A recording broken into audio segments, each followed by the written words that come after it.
మనం రోజూ ఉదయం లేస్తాం, రాత్రి పడుకునే వరకు ఏదో ఒక పని, ఏదో ఒక పరుగు. పిల్లల చదువులు, ఇంటి ఖర్చులు, ఉద్యోగంలో ఒత్తిడి. ఇలాగే జీవితం గడిచిపోతూ ఉంటుంది. కాని ఎప్పుడైనా ఒకే ఒక్క క్షణం ఆగి, అసలీ పరుగంతా దేనికోసం అని మనల్ని మనం ప్రశ్నించుకున్నామా? మనమింత కష్టపడి సంపాదించేది, మన పిల్లలకు మనమిచ్చేది ఇల్లు, డబ్బు, ఆస్తులు మాత్రమేనా? లేకపోతే వీటన్నిటినీ మించి మనం వాళ్లకివ్వాల్సిన వారసత్వం ఇంకేమైనా ఉందా? ఈరోజు ఆ లోతైన ప్రశ్నలకి సమాధానాలు వెతుక్కునే ప్రయత్నం చేద్దాం. ఇది కేవలం ఎవరో చెప్పే మాటలు కాదు, మనతో మనం చేసుకునే ఒక సంభాషణ. మన జీవిత ప్రయాణాన్ని సరైన దారిలో ఎలా నడిపించుకోవాలి, ఒక పరిపూర్ణమైన జీవితాన్ని, ఒక అర్థవంతమైన జీవితాన్ని ఎలా నిర్మించుకోవాలి అనే విషయాల గురించి మనస్సు విప్పి మాట్లాడుకుందాం. ఒక మంచి ఇల్లు కట్టాలంటే దానికి బలమైన స్తంభాలు ఎంత అవసరమో, పరిపూర్ణమైన జీవితమనే ఇంటికి కూడా కొన్ని బలమైన స్తంభాలు కావాలి. ఈరోజు మన ప్రయాణంలో ఆ 6 స్తంభాల గురించే తెలుసుకోబోతున్నాం. మన జీవితానికి పునాది అయిన కుటుంబంతో మొదలుపెట్టి, మన ఆలోచన, డబ్బు, క్రమశిక్షణ, సమాజమనే గోడలు కట్టుకుంటూ, చివరిగా ఆ ఇంటికి అందమైన పైకప్పు అయిన పరిపూర్ణత వరకు ప్రయాణిద్దాం. మన కథ ఎక్కడ మొదలవుతుంది? మన జీవితంలో మనం చేసే ప్రతి పని, మనం తీసుకునే ప్రతి నిర్ణయం వెనుక ఉండేది మన కుటుంబమే. మన ఉనికికి, మన ఎదుగుదలకు కారణం కుటుంబం. మరి ఆ కుటుంబం పట్ల మన బాధ్యత ఏంటి? ముఖ్యంగా మన తర్వాత తరం కోసం, మన పిల్లల భవిష్యత్తు కోసం మనమేం చేస్తున్నామనేది అతిపెద్ద ప్రశ్న. ఒక్క క్షణం చేస్తున్న పనులన్నీ పక్కన పెట్టి ఈ ప్రశ్నను మనల్ని మనం వేసుకుందాం. ప్రతి తల్లి, ప్రతి తండ్రి, ప్రతి కుటుంబ పెద్ద తమ జీవితంలో ఏదో ఒక సమయంలో ఈ ప్రశ్నతో ఖచ్చితంగా సతమతమవుతారు. నేను నా కుటుంబానికి సరైన దారి చూపిస్తున్నానా? నేను సంపాదించే డబ్బు, నేను కట్టే ఇల్లు, నేను ఇస్తున్న ఖరీదైన చదువు, ఇవి మాత్రమేనా నా బాధ్యత? వీటన్నింటినీ మించి నేను వాళ్లకి సరైన దారి, సరైన విలువలు, సరైన జీవితాన్ని చూపిస్తున్నానా? ఈ ఒక్క ప్రశ్న చాలు మనల్ని రాత్రులు నిద్రపోనివ్వకుండా చేయడానికి. ఎందుకంటే మన పిల్లల భవిష్యత్తు మన చేతుల్లో ఉందని మనకు తెలుసు. మనం వేసే ప్రతి అడుగు వాళ్ల జీవితాన్ని నిర్దేశిస్తుందని మనకు తెలుసు. వాళ్లు మనల్ని చూసే నేర్చుకుంటారు. అందుకే ఈ ప్రశ్నంత ముఖ్యమైనది. ఒక అడవికి రాజుగా ఉన్న సింహం ముసలిదైపోయింది. ఒకప్పుడు తన గర్జనతో అడవిని గడగడలాడించిన ఆ సింహానికి ఇప్పుడు ఒంట్లో శక్తి తగ్గింది. తన జీవితకాలం కష్టపడి నిర్మించుకున్న ఆ రాజ్యాన్ని చూసుకుని తన తరువాత దాన్ని కాపాడగలిగే సరైన వారసుడు ఎవరా అని ఆందోళన చెందింది. తన 5 కొడుకులను పిలిచి ఇదే మాట చెప్పింది. చూడండి, నేను పోయేలోపు ఈ రాజ్యాన్ని మీలోకరికి అప్పగించాలి. కాని మీ 5లో ఎవరికి అర్హత ఉంది, ఎవర్ని రాజుగా ప్రకటించాలి అని అడిగింది. ఇది కేవలం ఒక సింహం కథ కాదు, ఇది ప్రతి తండ్రి కథ, ప్రతి కుటుంబ పెద్ద కథ. మనం జీవితాంతం కష్టపడి నిర్మించుకున్న మన సామ్రాజ్యాన్ని, అది చిన్న కుటుంబమైనా, పెద్ద వ్యాపారమైనా, మన పిల్లలకు అప్పగించే ముందు మన మనసులో మొదలయ్యే సంఘర్షణ ఇది. కేవలం పెద్ద కొడుకు కదా అని అధికారం ఇవ్వాలా, లేక తెలివైనవాడికివ్వాలా? అసలు ఈ బాధ్యతను మోయగల సత్తా ఎవరికుంది? ఇదే ఆ సింహం రాజును వేధించిన ప్రశ్న, మనల్ని వేధించే ప్రశ్న. ఆ సింహం రాజు చాలాసేపు ఆలోచించింది. తన రాజ్యాన్ని గుడ్డిగా ఎవరికోకనికి అప్పగిస్తే అది కొద్ది రోజుల్లోనే నాశనమైపోతుందని అర్థం చేసుకుంది. అప్పుడే ఆ రాజుకొక గొప్ప సత్యం బోధపడింది. మనమిచ్చే ఆస్తి కాదు, ఆ ఆస్తిని ఎలా కాపాడుకోవాలో, ఎలా పెంచుకోవాలో నేర్పే ఆలోచనే అసలైన వారసత్వం. మన దగ్గర కోట్లున్నా దాన్ని ఎలా ఉపయోగించాలో తెలియకపోతే అది బూడిదలో పోసిన పన్నీరే. అందుకే మన అసలైన ఆస్తి మన ఆలోచన. మన ఆలోచించే విధానమే మన జీవితాన్ని, మన కుటుంబ భవిష్యత్తును నిర్ణయిస్తుంది. ఆ సింహం రాజు తన 5 కొడుకుల ఆలోచనా విధానాన్ని పరీక్షించాలనుకుంది. వాళ్లను రాజ్యంలోకి పంపి అక్కడ కనిపించిన వింతలను గమనించిరమ్మంది. ప్రయాణంలో వాళ్లు ఎన్నో వింతలు చూశారు. కాని మొదటి 4 కొడుకులు కేవలం చూశారు, అంటే కంటికి కనిపించిన దాన్ని మాత్రమే గమనించారు, అంతే. కాని వాళ్ల తమ్ముడు 5వవాడు అదే విషయాలను గ్రహించాడు. అంటే పైకి కనిపించే సంఘటన వెనుక ఉన్న లోతైన అర్థాన్ని, జీవిత సత్యాన్ని అర్థం చేసుకున్నాడు.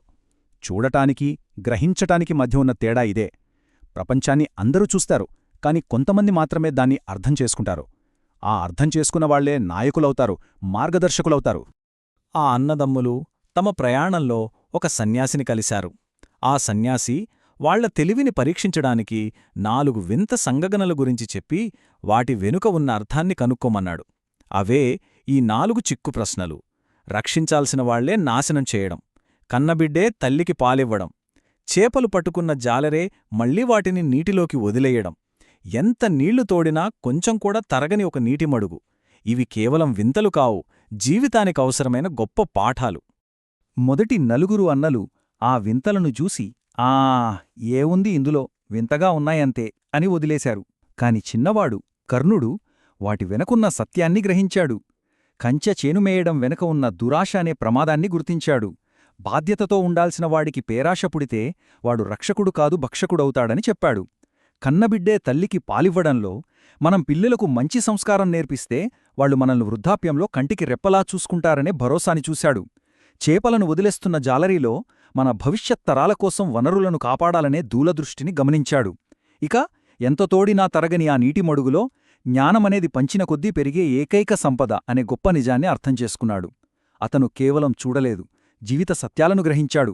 అందుకే అసలైన రాజు అతనే అని సన్యాసికి, ఆ తర్వాత రాజుకు కూడా అర్థమైంది. ఆలోచన, జ్ఞానం, వీటి తర్వాత మన జీవితంలో అత్యంత కీలకమైనది డబ్బు. చాలామంది డబ్బునే జీవిత లక్ష్యంగా భావిస్తారు, దానికోసమే బ్రతుకుతారు. కాని నిజానికి డబ్బు లక్ష్యం కాదు, అది కేవలం ఒక పరికరం, ఒక సాధనం మాత్రమే. దాన్ని న్యాయంగా, తెలివిగా ఎలా వాడాలి అనేది మన ఆలోచనా విధానం మీద, మన వివేకం మీద ఆధారపడి ఉంటుంది. అక్బర్ చక్రవర్తి ఆస్థానంలో జరిగిన ఒక చిన్న కథ చూద్దాం. ఒక చలికాలంలో రాత్రిపూట అక్బర్ డబ్బు కోసం మనిషి ఏమైనా చేస్తాడంట. కాని ఈ గడ్డకట్టే చలినీళ్లలో రాత్రంతా ఎవరూ నిలబడలేరు అన్నాడు. దానికి బీర్బల్ ఎప్పటిలాగే, మహారాజా, సరైన బహుమతి ప్రకటిస్తే ఆ పనిచేయడానికి కూడా సిద్ధపడేవాళ్లుంటారు అని బదిలిచ్చాడు. అప్పుడు అక్బర్, సరే అయితే చూద్దాం, ఎవరైతే ఈ కోట పక్కన ఉన్న సరస్సులో రాత్రంతా మెడవరకు నీళ్లలో నిలబడతారో వాళ్లకి 1000 బంగారు నాణేలు బహుమతిగా ఇస్తాను. ఒక పేద ముసలాయన తన కూతురు పెళ్లికోసం ఆ సవాలుకు ఒప్పుకున్నాడు. ప్రాణాలను పణంగా పెట్టి రాత్రంతా ఆ గడ్డకట్టే చల్లని నీటిలో వణుకుతూ నిలబడ్డాడు. ఉదయాన్నే అతన్ని ఆస్థానానికి తీసుకొచ్చారు. అక్బర్ ఆశ్చర్యపోయి, నమ్మలేకపోతున్నాను, అంత చలిలో ఎలా నిలబడగలిగావు అనడిగాడు. ఆ ముసలాయన అమాయకంగా, మహారాజా, చాలా దూరంలో మీ రాజమహల్ గోడమీద ఒక దీపం వెలుగుతూ కనిపించింది. ఆ దీపం వైపే చూస్తూ ఆ వెలుగే నాకు ధైర్యాన్నిచ్చింది. దానివల్లే రాత్రి గడిపేశాను అన్నాడు. ఆ మాట వినగానే అక్బర్కి అహంకారం అడ్డొచ్చింది. మోసం, దొంగ, నువ్వు ఆ దీపం నుంచి వచ్చే వేడితో రాత్రి గడిపావు, నీకు ఆ చలి తెలియనేలేదు, కాబట్టి నీకు బహుమతి రాదు, పో అని కఠినంగా తీర్పిచ్చాడు. ఒక్కసారి ఆలోచించండి, ఇది న్యాయమేనా? దాదాపు 200 అడుగుల దూరంలో ఉన్న ఒక చిన్న దీపం వేడి గడ్డకట్టే నీటిలో ఉన్న మనిషిని వెచ్చగా ఉంచగలదా?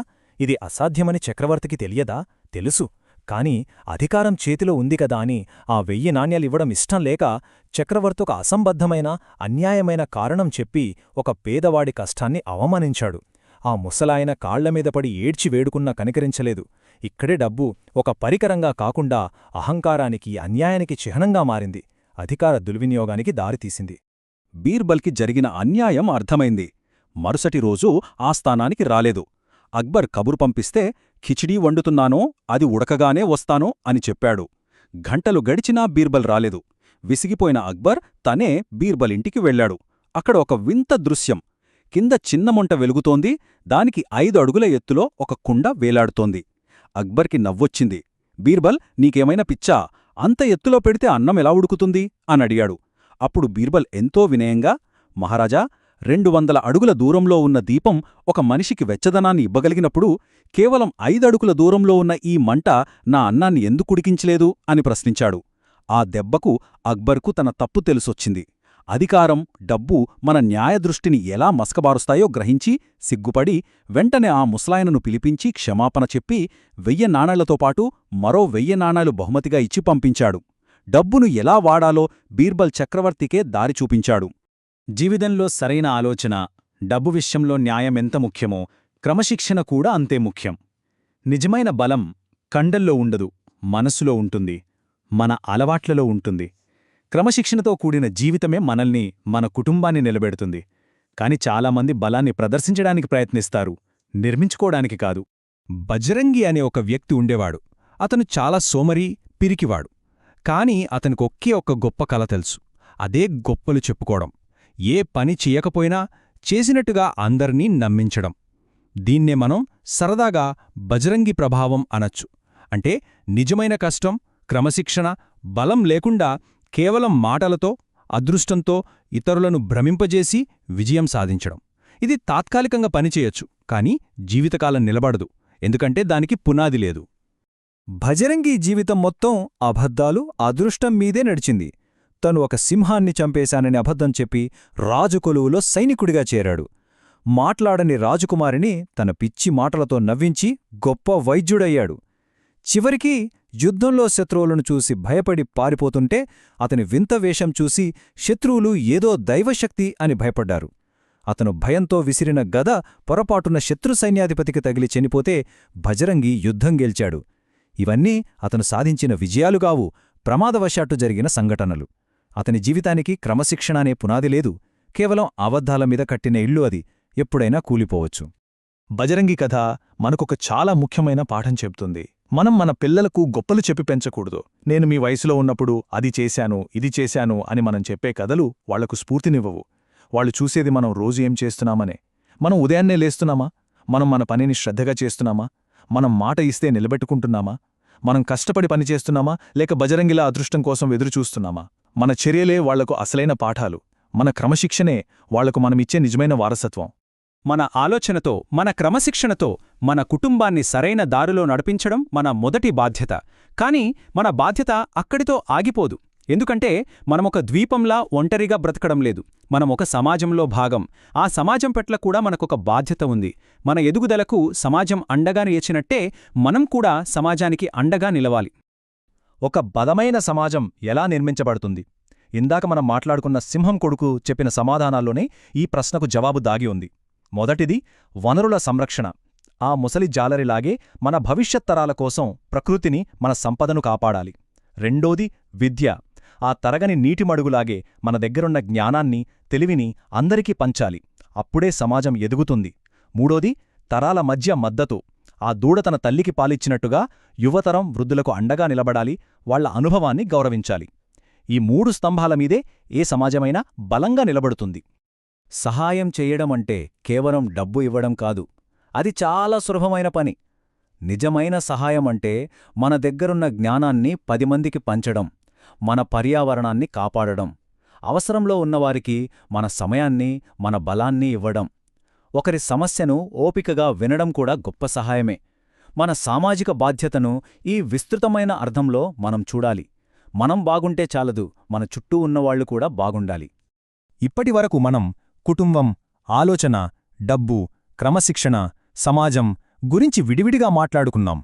ఇవన్నీ వేర్వేరు విషయాల్లా అనిపించవచ్చు, కానీ ఇప్పుడు వీటన్నిటినీ కలిపి ఒక పరిపూర్ణ జీవితంగా ఎలా మలుచుకోవాలో చూద్దాం. మన అందరి అంతిమ గమ్యం ఇదే కదా? ఒక అర్థవంతమైన జీవితం అంటే ఈ 5 అంశాల సమాహారమే. కుటుంబం పట్ల బాధ్యత, సరైన ఆలోచనా విధానం, డబ్బు విషయంలో న్యాయం, వ్యక్తిగత క్రమశిక్షణ, సమాజం పట్ల మన కర్తవ్యం. వీటిలో ఏ ఒక్కటి లోపించినా జీవితంలో అసమతుల్యత ఏర్పడుతుంది. కేవలం డబ్బు సంపాదించి కుటుంబాన్ని పట్టించుకోకపోయినా, గొప్ప ఆలోచనలుండి క్రమశిక్షణ లేకపోయినా, సమాజానికి దూరంగా బ్రతికినా ఆ జీవితం అసంపూర్ణమే. ఈ 5 చక్రాలు సరిగ్గా సమంగా తిరిగినప్పుడే జీవితమనే రథం సజావుగా ముందుకు సాగుతుంది. చివరిగా ఒక్క మాట. ఈరోజంతా మనం మాట్లాడుకున్నదాని సారాంశం ఇదే. మనం మన పిల్లలకు ఇచ్చే అసలైన వారసత్వమేంటి? మనం కష్టపడి కూడబెట్టిన ఆస్తులు, బ్యాంకులో దాచిన డబ్బు కాదు, అది తాత్కాలికం. మనం చూపించిన దారి, మనం నేర్పిన విలువలు, మనం పంచిపెట్టిన జ్ఞానం, ఇదే అసలైన వారసత్వం. మనం ఈ లోకం నుంచి వెళ్ళిపోయిన తర్వాత కూడా వాళ్లని బ్రతికించేది, వాళ్ళని సరైన మార్గంలో నడిపించేది ఇదే. డబ్బు ఎప్పుడైనా కరిగిపోవచ్చు, కాని మనం నేర్పిన సంస్కారం, క్రమశిక్షణ, వివేకం వాళ్లతో జీవితాంతం ఉంటాయి, వాళ్లను కాపాడతాయి. ఒక్క విషయం గుర్తుంచుకోండి, మనం మన పిల్లలకు డబ్బును కాదు, దారిని వారసత్వంగా ఇవ్వాలి. ఎలాంటి కష్టాన్నైనా ఎదుర్కొనే ధైర్యాన్ని, ఎలాంటి క్లిష్ట పరిస్థితుల్లోనైనా సరైన నిర్ణయం తీసుకునే వివేకాన్ని, 10 మందికి సహాయపడే మానవత్వాన్ని, నిజాయితీగా క్రమశిక్షణతో బ్రతికే విధానాన్ని మనం వాళ్లకు నేర్పగలిగితే అంతకన్నా గొప్ప ఆస్తిని మనం వాళ్లకివ్వలేం. అదే మనం ఇవ్వాల్సిన అసలైన వారసత్వం. ఈ అంశాలపై ఆలోచించడానికి సమయం కేటాయించినందుకు ధన్యవాదాలు.